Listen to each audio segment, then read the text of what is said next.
احوازيه. Free, free احوازيه. Free, free احوازيه. Free, free الاحواز. Free, free الاحواز. Free, free الاحواز. Free, free الاحواز. The land of Al-Ahwaz is being invaded by the Iranian government, and most recently, five Al-Ahwazi people have been arrested and sentenced to death by the Iranian government for so-called terrorism charges. As of January, they have been disappeared from Iranian prisons, and there is great fear that they will be executed while in Iranian government prisons. Shame, Iranian government, shame! Shame!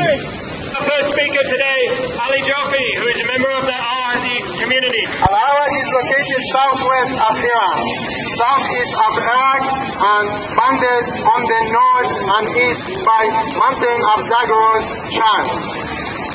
The surface area of Al-Ahwaz is over 324,000 square kilometers.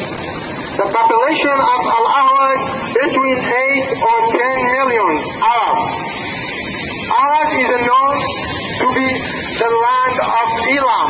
And Elam was one of the civilizations that exists as a sister to civilization of Sumer, Assyria.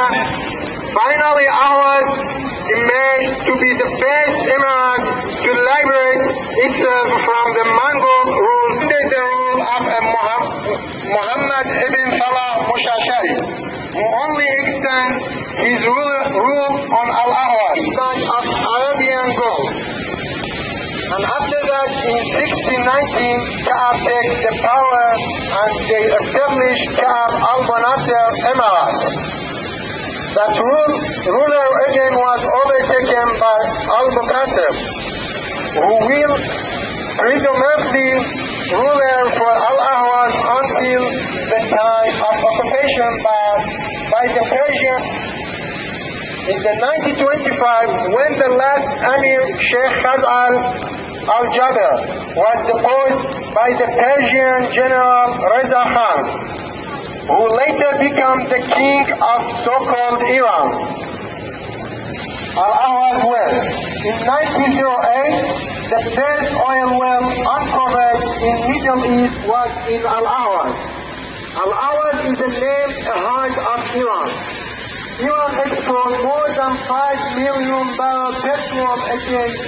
It means 87% of Iran petrol from Al-Ahwaz.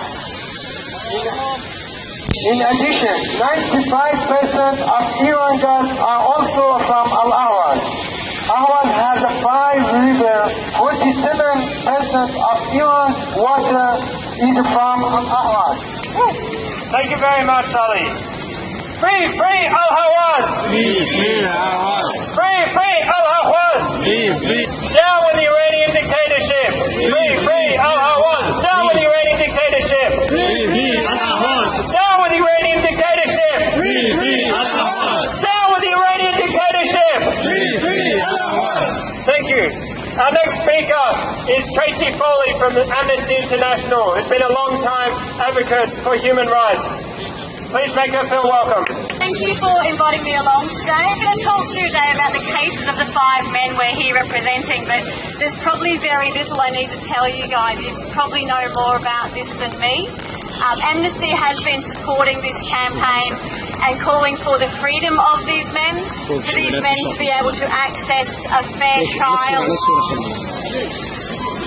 for them to be able to access their families' medical care, and to be able to seek a trial that will not have an outcome as a death penalty.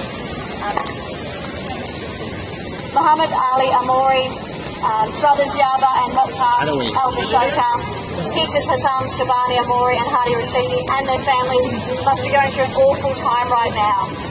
They've been jailed for being nothing more than peaceful activists from a minority community who've been part of a group that's been made illegal by the government. Our next speaker today, Terry Fisher, is a lawyer and refugee. The Ahwazi Arabs have been living in peaceful coexistence for about 2,000 years with their other Arab natives and Persian people until forcibly taken into the Iranian state, and then because of the oil wealth have been discriminated against very heavily. The current people who are being tortured had set up a cultural and social organisation that was involved in cultural activities, poetry reading and artwork. And one looks at their occupations of fishing engineer, Arabic literature teacher, things like that. They hardly look like the local terrorist. So in fact, there is absolutely, in my opinion, no hope that the judicial system in Iran can be fixed up whatsoever. This entire regime needs to be overthrown. But in any event, Iran needs to be sent a message about these 5 people. That their filthy, disgusting state that's completely sick should not be allowed to continue torturing these people, and they should be released.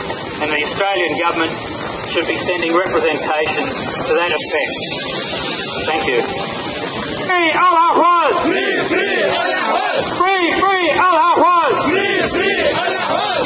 For those of you wondering what we're gathered here today protesting about, we're protesting for Ahwazi people's rights. They're a community in Iran who are persecuted, who are victimized, and who are actually locked up in Iranian prisons and then sentenced to death simply for being Ahwazi. Shame, Iranian government, shame. Iranian government, shame.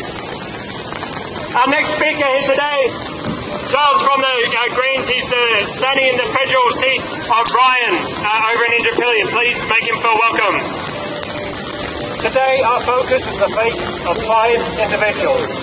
Muhammad Ali Amori, fisheries engineer and school teacher, Syed Javier Al-Boshoka, computer scientist, Syed Mokhtar Al-Boshoka, a mine worker, Hashem Shabani Amori, a teacher of Arabic literature and master's degree student, and Hadi Rashidi, a former chemistry teacher. The Australian Greens oppose the death penalty on principle in all circumstances, everywhere. We also explicitly believe that universal human rights are fundamental and must be respected and protected in all countries and for all people. And further, we believe that economic, social, cultural, environmental, civil and political rights are universal, they are interdependent and they are indivisible. And although it is the individual human rights of these 5 men which we are standing here for today, ultimately it is the disregard of these broader rights to which the Al-Ahwazi Arab community, no less than any other, aspires, that have brought about the fate that these 5 men face, and legitimately seeking cultural and political autonomy. And we add our call to the Iranian judiciary to set aside these death sentences immediately and to guarantee that these men will be treated humanely and with true justice. Thank you. And in particular importance is the fact that the rights, the political rights, the rights to seek a life of dignity and personal independence from any state need to be maintained even when these Ahwazi people successfully flee the Iranian government, because it is a crime against humanity that these people, having fled, even when you have successfully fled the Iranian government's brutality, and you are subject to more brutality and more inhumanity at the hands of our own Australian government. Even though we may be thousands of miles away from the Al-Ahwaz, actually your plight does not end when you arrive on these shores.